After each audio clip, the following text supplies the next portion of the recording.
Canada के PM Justin Trudeau ने इस्तीफा दे दिया है। काफी तनकीद के बाद इस्तीफे का उन्होंने ऐलान किया। हिंदुस्तान और कनाडा में तलखी के बाद इस्तीफा दिया है। इस्तीफे के बाद जस्टिन ट्रूडो का बयान भी सामने आया है कि मैं अगले चुनाव के लिए अच्छा ऑप्शन नहीं, मैं एक जंगजू जिस्म की हड्डी ने लड़ने के लिए कहा है।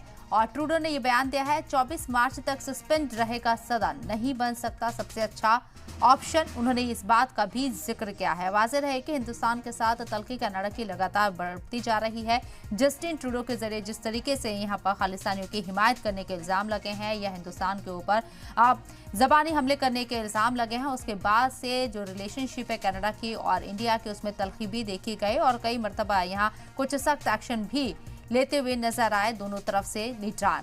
और इस मौजू पर बात करने के लिए हमारे साथ मेजर जनरल डॉक्टर राजन कोचर साहब मौजूद हैं। बात करने के लिए सीधे उन्हीं का रुख करते हैं। इस्तकबाल सर, आपका सलाम। टीवी में जस्टिन ट्रूडो ने इस्तीफा दे दिया है। काफी तलखी थी हिंदुस्तान के साथ तो उनके रिलेशन को लेकर या उनके पीएम रहते जिस तरीके के कई सख्त फैसले भी लिए गए थे, आपको लगता है कि कुछ चेंज आएगा या इस प्रेशर में उन्होंने इस्तीफा दिया है?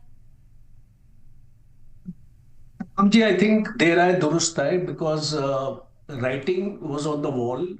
हम देख रहे थे, अगर हम जो भी कनाडा पॉलिटिक्स को फॉलो करते हैं, साफ नजर आ रहा था कि वो एक सिंकिंग बोट पे थे। उनकी अपनी पार्टी में जो उनकी पोजीशन थी, लिबरल पार्टी में, वो पोजीशन डामाडोल हो रही थी दिन पे दिन। उनका deputy prime minister Chrystia Freeland ने, आप जानते, कुछ देर पहले इस्तीफा दिया था।